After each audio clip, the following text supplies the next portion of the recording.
netizen, senang sekali dapat berjumpa dengan Anda di Over the Horizon. Bersama dengan saya, Serda Maria, hari ini kita akan mengobrol bersama seorang prajurit TNI Angkatan Laut dan tentunya seorang narasumber ternama yang kita undang hanya untuk Anda. Nah, sebelumnya mari kita sapa dulu narasumber kita pada hari ini. Telah hadir bersama dengan saya di Studio Nusantara Segoro II Dinas Penerangan Angkatan Laut yang kita banggakan ini, yang terhormat Direktur Jenderal Hukum dan Perjanjian Internasional Kementerian Luar Negeri Republik Indonesia. Selamat pagi dan selamat datang kepada Bapak Amri Jinangkung. Selamat pagi.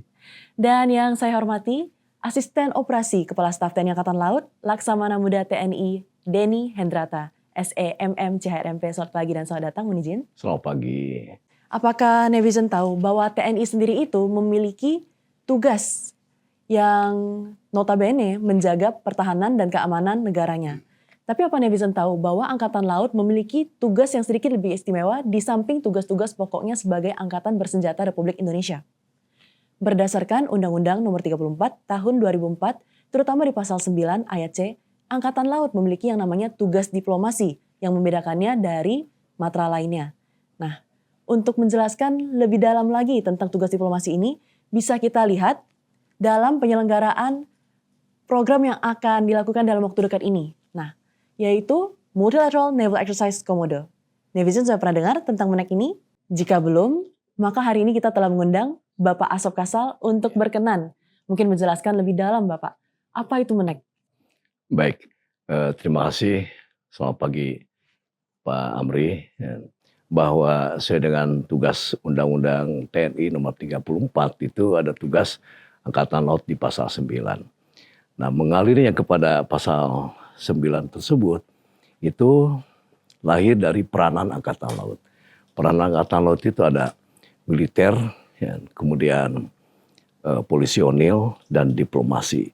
Nah, sekarang tugas dalam kegiatan MNEC ini adalah untuk kemanusiaan. MNEC itu Multilateral Naval Exercise Komodo. Nah, tentu ini adalah latihan yang membantu bagaimana bersama-sama dengan negara lain yang datang, yang memberikan bantuan kepada Indonesia, bisa berupa evakuasi atau bantuan logistik dan sebagainya. Dan ini kan harus ada yang mengorganisasikan dan yang memandu semua kegiatan di laut ini. Makanya kita menempatkan pada kegiatan ini lebih kepada operasi selain perang, yaitu kemanusiaan. Dari Kemlu menyambut baik pelaksanaan diplomasi oleh Angkatan Laut, terutama penyelenggaraan Multilateral Naval Exercise Komodo, MNEC yang keempat ini Pak ya, yang mengundang sekitar hampir 50 negara yang mungkin yang berpartisipasi. Ini tentu suatu hal yang positif karena dalam konteks diplomasi salah satunya adalah bagaimana membangun trust, kepercayaan dari satu negara kepada negara yang lain. Dan trust ini bisa dibangun kalau hubungan antar para pelaku, hubungan antar negara ini baik. Hubungan akan baik kalau kita saling kenal, misalnya. Jadi kalau tidak tahu, tidak kenal, ya bagaimana bisa membangun hubungan yang baik. Nah, mungkin MNEC ini meskipun konteksnya adalah disaster relief, tetapi dalam konteks membangun hubungan tentunya adalah sesuatu yang positif. Terutama Navy to Navy talk, bagaimana membangun hubungan kedekatan antar Angkatan Laut dari berbagai negara di kawasan. Bertanya sedikit lebih lanjut tentang contoh nyatanya, mohon izin. Ya. Kalau dari studi kasus, real case, ya itu kan pasti lebih kena ya, mohon izin. Bagaimana sih cara negara kita ini menjaga stabilitas, baik itu stabilitas kawasan maupun internasional, terutama dalam kaitannya Angkatan Laut? Jadi ada tema yang kita kembangkan adalah stabilitas dan keamanan. Nah, bagaimana mengemasnya, yaitu dalam kegiatan kita mengundang negara-negara yang kita harapkan ada keterwakilan dengan kapal-kapal perang. Mereka datang di Indonesia. Ya.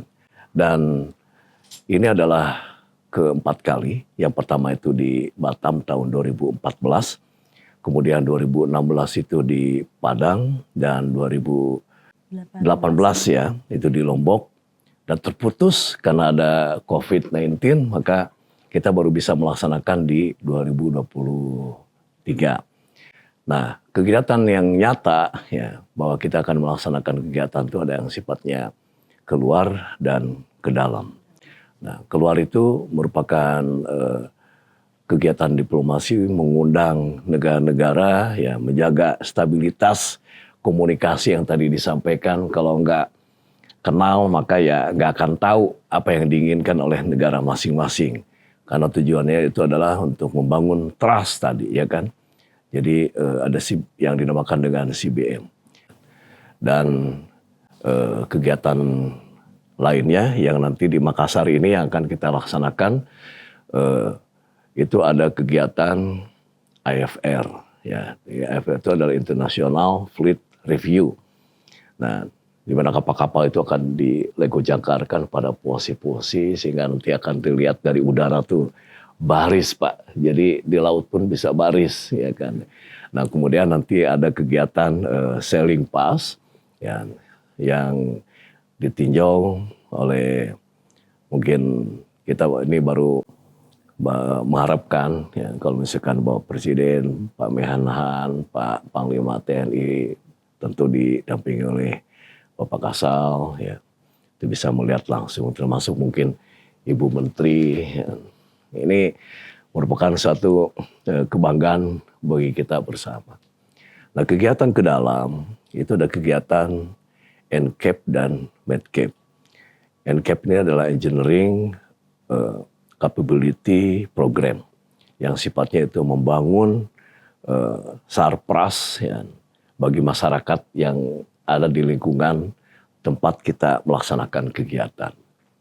Bisa perbaikan masjid, membangun jalan, paving, dan mungkin memberikan akses mendapatkan air, dan sebagainya lah yang kita kerjakan. Nah, kemudian kegiatan MEDCAP, ya, jadi medical. Nah, ini juga turun bantuan kesehatan, ya, itu nanti dibagi-bagi daerahnya, kemudian juga ada beberapa kegiatan penanganan kesehatan, misalnya operasi katarak, bisa jadi ada sunatan massal, segala macam. Nah, ini kita ramaikan itu supaya masyarakat juga tahu kalau misalkan TNI Angkatan Laut selalu ada di tengah-tengah mereka. Dan ini tentu tidak akan bisa berhasil dengan lebih baik ya kan, tanpa dukungan dari Kementerian Luar Negeri. Nanti itu bisa mendorong dari negara luar juga yang turut serta mengumandangkan bahwa Indonesia adalah negara yang netral. Sehingga kehadiran kapal-kapal perang dari mereka itu bisa datang banyak, Pak. Itu yang kita harapkan. Dan ini adalah simbol dari bagaimana Presiden ya dampak positif atau kontribusi kepada pemerintah ya tuh menjadikan memberikan nama baik lebih bisa diakui oleh negara-negara yang lain. Terima kasih Bapak. Tapi saya masih penasaran Bapak, untuk membangun trust, untuk membangun suatu kepercayaan, pastinya akan ada tantangan yang terjadi dalam diplomasinya.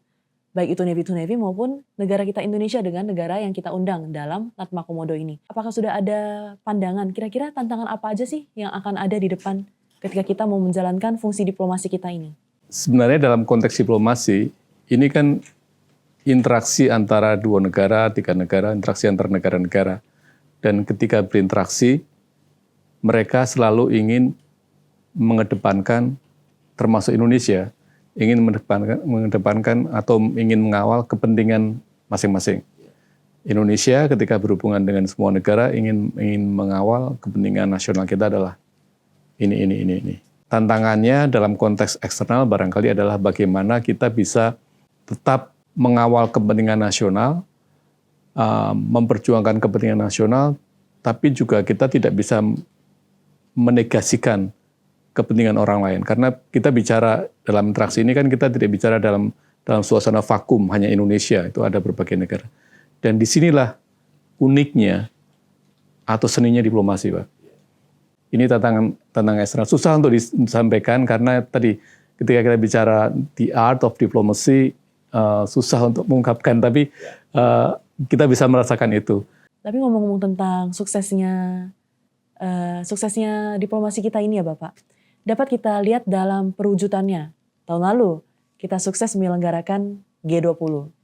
Tahun ini kita memegang pangku kepemimpinan G20.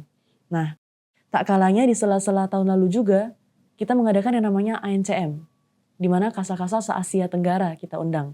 Ya. Nah, kali ini tuh kan tahun ini juga kita akan mengadakan MENEC. Ya. Nah, jelas-jelasnya MENEC ini akan menjadi Navy to Navy, Ya. bilateral, multilateral meetings. Ya. Nah, untuk target diplomasi yang ingin kita capai, bagaimana sih bisa kita kaitkan MENEC ini dengan kita yang memegang kepemimpinan ASEAN tahun ini? Kira-kira bagaimana Bapak? Cara kita meningkatkan diplomasi Indonesia, terutama dalam memimpin ASEAN tahun ini, dengan diselenggarakannya MENEC di tahun ini juga.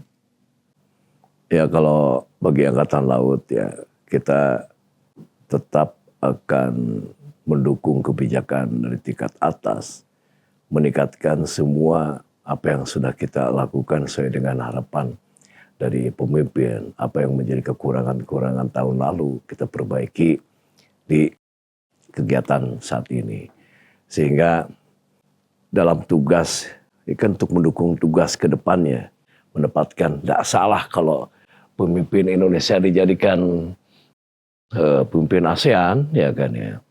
Karena ternyata di bawahnya pun kompak, ya kan, gitu, mendukung kebijakan di tingkat atas, mulai dari presiden, ya, panglima TNI, sampai di tingkat angkatan lautnya. Jadi kalau kita bicara diplomasi, sekali lagi stabilitas ASEAN merupakan prioritas bagi kita, dan kontribusi semua pihak, termasuk Angkatan Laut, adalah sesuatu yang terus kita dukung, kita dorong agar semua pihak semakin berkontribusi untuk mari membangun Indonesia, mari membangun stabilitas kawasan, agar kita juga semakin bisa membangun negeri sendiri. Saya kira itu yang benang merah yang kita bisa tarik antara diplomasi, ASEAN, Angkatan Laut. Wow, segitiga bermuda dari diplomasi, ASEAN, dan Angkatan Laut. Untuk pertanyaan terakhir, mungkin ada kaitannya dengan tadi yang sudah disampaikan oleh Bapak Asop. MENEC sudah dilaksanakan 3 kali sebelumnya Bapak ya. 2014 di Pulau Anambas, Batam, dan Natuna. Dan kemudian di tahun 2016 di Pulau Mentawai, Padang, dan 2018 di Lombok dan Nusa Penida. Tahun 2023 ini Makassar jatuh menjadi pilihan kita. Nah, apa harapan dari Bapak Asop dan Bapak Dirjen yang bisa disampaikan untuk MENEC kita? Harapan saya secara nyata, ulangi untuk Angkatan Laut ya, bahwa negara-negara sahabat ya merespon dengan kegiatan yang sudah dilaksanakan secara berkala, dan kita bergairah kembali setelah COVID-19 ini sudah dianggap menjadi atau mungkin sudah dinilai jadi endemi, sehingga kita bisa melakukan hal-hal yang positif ya, meningkatkan kerjasama bilateral maupun multilateral, adanya saling percaya, saling mengerti bahwa semua kita harus menjaga stabilitas dan keamanan. Tentu karena kegiatan MENEC ini merupakan kegiatan internasional, ya kita ingin memberikan yang terbaik, yang diperlukan dukungan dari semua pihak. Terima kasih. Tentunya harapan yang ya semua orang inginkan adalah kesuksesan ya. Kesuksesan penyelenggaraan acara ini, dan kami percaya acara akan sukses dengan dikawal oleh Pak Asop, Panglima TNI, Panglima Angkatan Laut dan sebagainya. Kami percaya itu akan sukses. Kemlu mendukung kegiatan ini sebagai bagian dari dalam konteks diplomasi tadi, membangun trust building, terutama antara Angkatan Laut Indonesia dengan mitranya. Tentu saja punya impact, punya dampak tidak hanya bagi Angkatan Laut, tapi juga bagi tentunya bagi Republik, apalagi secara khusus tadi bagi masyarakat sekitar dan sebagainya. Jadi kegiatan yang membumi, yang tidak hanya dirasakan di awang-awang, tapi sesuatu yang bisa dirasakan secara real oleh masyarakat. Karena kalau keberadaan kita dirasakan, tentunya dukungan dari semua pihak juga akan semakin tinggi. Jadi sekali lagi semoga sukses kegiatan ini Pak. Amin. Terima kasih atas dukungannya Pak Amri. Terima kasih Bapak Dirjen. Nah, baik netizen, maka perkenankan saya menutup talk show kita hari ini dengan pantun. Ke Pantai Losari jalan-jalan, Cakep. di tepi pantai makan sup konro. Cakep. Izin saya ingin menyampaikan, sampai jumpa di latihan komodo. Asik. Jadi semoga Luar biasa. Jadi semoga seperti yang diharapkan oleh Bapak Asop, mungkin kita bisa melihat Bapak Dirjen lagi di latihan komodo atau mungkin barangkali Ibu Menteri Ya. juga hadir. Dan sekian dengan saya Saudara Maria di Over the Horizon. Sampai jumpa.